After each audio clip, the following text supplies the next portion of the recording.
Good morning, students.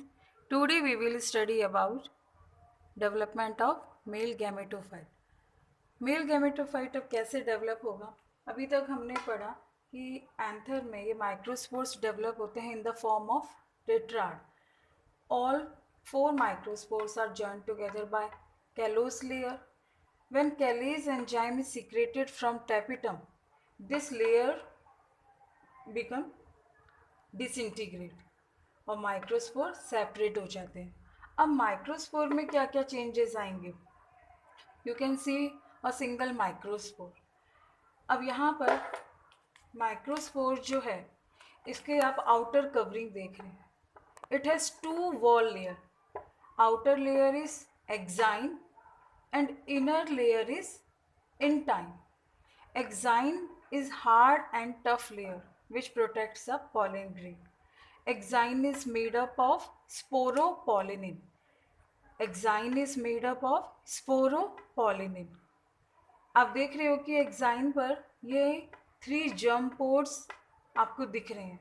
ये germ पोर क्या है? यहीं से ही ये पॉलन ग्रेन जर्मिनेट होगा and it will form pollen tube. But germ pore जो है यहाँ पर इन जर्म पोर्स पर स्पोरोपोलिनिन एब्सेंट होते हैं, यानी ये जर्म पोर सॉफ्ट होते हैं नेचर में, whereas rest of the part जो है एक्साइन का that is hard in nature because it is made up of sporopollenin. Sporopollenin जो है वो यूवी रे से प्रोटेक्ट करता है. It also prevents from oxidation, यानी ये डिस्ट्रॉय नहीं हो जाए माइक्रोस्पोर, उससे ये प्रोटेक्शन प्रोवाइड करता है. इनर लेयर जो है intine it is comparatively softer. ये जो एक्साइन से ये सॉफ्ट होती है because it is made up of cellulose and pectin. किसकी बनी होती है? Cellulose and pectin. अब यहाँ पर देखिए साइटोप्लाज्म जो है इसका डेंस दिखाई दे रहा है. It has dense cytoplasm and one nucleus. Single nucleus होता है. सिंगल न्यूक्लियस को हम कहते हैं यूनी न्यूक्लिएटेड स्ट्रक्चर. यहाँ पर देखिए माइक्रोस्पोर जो है उसमें 1 जर्म पोर भी हो सकता है, 2 जर्म पोर्स भी हो सकते हैं एंड 3. ये अलग अलग प्लांट्स के एग्जांपल हैं कि हैविंग 1 जर्म पोर, 2 जर्म पोर्स और 3 जर्म पोर. अब पॉलन ट्यूब जो जर्मिनेट होगी वो कहाँ से होगी? जर्म पोर से. And germ pour is without a sporopollenin. So microspore में ये outer layer is exine, inner layer is intine, it has single nucleus with dense cytoplasm. अब यहाँ पर देखिए नेक्स्ट स्टेज में क्या होता है. यहाँ पर एक साइटोप्लाज्म में जैसे जैसे माइक्रोस्पोर का साइज इंक्रीज होता है तो माइक्रोस्पोर का साइज इंक्रीज होने से ये एक वैक्यूल फॉर्म हो रही है. Vacuole means free space. Vacuole is without cytoplasm area. ये वैक्यूल फॉर्म हो रही है. उस वैक्यूल फॉर्मेशन की वजह से ये न्यूक्लियस है ये पेरिफेरल शिफ्ट हो जाता है, यानी सेल मेम्ब्रेन के पास में ये शिफ्ट हो गया. देन वैक्यूल जो है इट बिकम्स लार्ज. अब यहाँ पर ये जो न्यूक्लियस है सिंगल न्यूक्लियस, इसमें माइटोसिस होता है. सिंगल न्यूक्लियस में इसमें mitosis, it undergoes mitosis. But ये जो माइटोसिस होता है ये अनइक्वल डिवीजन है. अनइक्वल डिवीज़न क्यों? बिकॉज एक सेल तो इसमें से लार्ज बनी है और अदर सेल जो है वो कंपेरेटिवली स्मॉलर है. तो जो लार्ज सेल है, लार्ज न्यूक्लियस है, large nucleus is called tube nucleus. It is not cell, it is nucleus. Large nucleus is tube nucleus and small nucleus is called generative nucleus. Tube nucleus is also known as vegetative nucleus. Vegetative nucleus. यहाँ पे देखिए exine और intine as it is है. अब ये जो tube nucleus है और जनरेटिव न्यूक्लियस है इसके बिटवीन एक वॉल का फॉर्मेशन हो जाता है. यानी ये जो सेल है हम देख सकते हैं कि ऐसे लग रहा है कि 2 पार्ट्स में डिवाइड हो गई है. Upper large cell is called tube cell because it has tube nucleus and small cell is called generative cell because it has generative nucleus. Tube cell is also known as vegetative cell. Tube cell is also known as vegetative cell. अब यहाँ पर इसे tube nucleus क्यों कहा है? क्योंकि जो pollen tube जब जर्मिनेशन होगी, जब पॉलन ट्यूब का फॉर्मेशन होगा, तो जो फर्स्ट न्यूक्लियस माइग्रेट होगा इनटू पॉलन ट्यूब वो होगा tube nucleus. That's what is called tube nucleus. अब यहाँ पर ये वॉल फॉर्मेशन हो गया, यानी हम स्टेज 1, 2, 3, 4, ये 4 जो हैं स्टेजेस, ये बिफोर पॉलिनेशन है, यानी अभी तक पॉलन ग्रेन जो है, माइक्रोस्पोर है, वो स्टिग्मा तक नहीं गया है, वो स्टिग्मा तक नहीं गया है, यानी इसमें ये जो इतनी स्ट्रक्चर का फॉर्मेशन हो रहा है ये बिफोर पॉलिनेशन में। अब पॉलन ग्रेन जो है इंसेक्ट के थ्रू, विंड के थ्रू, वाटर के थ्रू मूव करता है एंड रीच टू स्टिग्मा। अब स्टिग्मा पर जैसे ही ये पहुंचा तो क्या करेगा, ये प्रोटीन सीक्रेट करेगा, specific protein which recognise stigma. ये स्पेसिफिक प्रोटीन भी कौन सीक्रेट करता है? टैपिटा। अब जब स्टिग्मा पर पहुंच गया, because stigma is sticky in nature, तो वहाँ पर ये वाटर एब्जॉर्ब करते हैं, यानी वो जो स्टिकी जो सब्सटेंस है ये एब्जॉर्ब करता है। तो जम पोर से क्या होने लग जाती है, एक पॉलन ट्यूब जर्मिनेट होती है।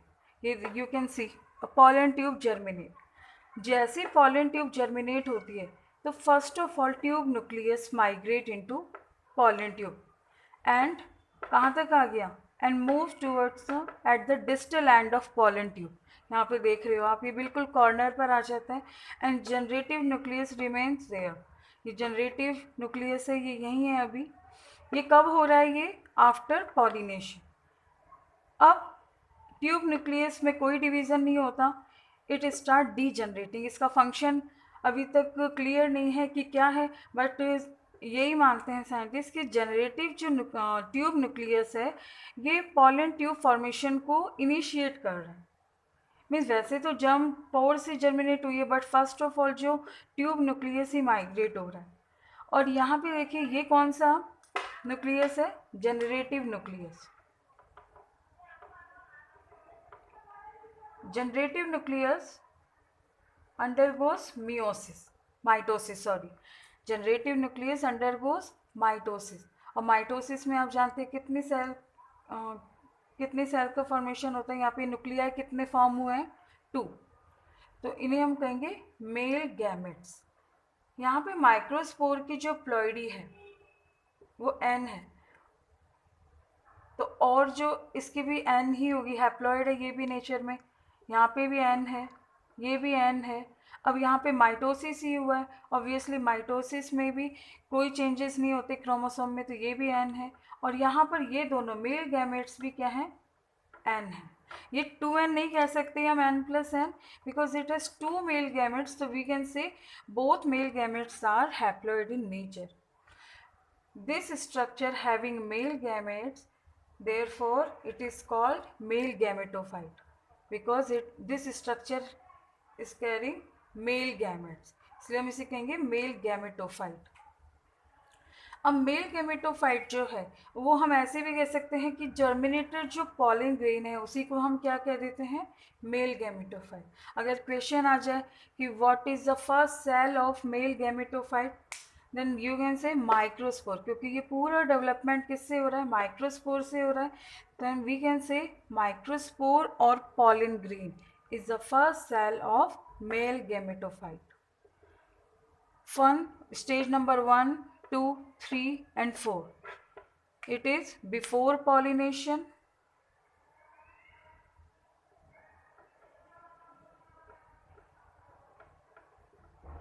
and 5th and 6th is occurs after pollination, but in some plants ये वाली 5th स्टेज जो होती है वो बिफोर पॉलिनेशन भी होती है, that are other example. But most of the plants जो है उनमें 1, 2, 3, 4 occurs before pollination and 5th and 6th occurs after pollination। अब हम ये देखेंगे कि ये जो पॉलन ग्रेन है इसके स्ट्रक्चर के सभी जो जितने भी प्लांट्स हैं उनमें सेम होती है। यस, ये आउटर लेयर जो होती है वो स्पाइन लाइक होती है, because it is tough in nature, having germ pore, but in some plant oily layer, an oily layer present on the surface of pollen grain. ये जो oily surface है that is called pollen kit. अब pollen kit का function क्या है? ये सब में नहीं होती है pollen kit. ये जो भी insect pollination हुआ है जिन flowers में, उनमें ही ये pollen kit observe किया है. ये pollen kit क्या कर रहा है? स्टिकी, यानी it is sticky in nature. तो इंसेक्ट्स की जो बॉडी से अटैच होने के लिए भी ये हेल्प करता है. Second, it also prevent from UV rays. अगर क्वेश्चन आ जाए कि विच लेयर या which structure protect the pollen grain from UV rays, option 1 sporopollenin, option 2 pollen kit, option 3 intine, option D 1 and 2. Then you will say sporopollenin as well as pollen kit protect the pollen grain from UV rays. But अगर pollen kit absent है तब तो answer will be sporopollenin. यानी sporopollenin का तो function ही protection का. Okay student, it was development of male gametophyte. Now we will study tomorrow development of female gametophyte.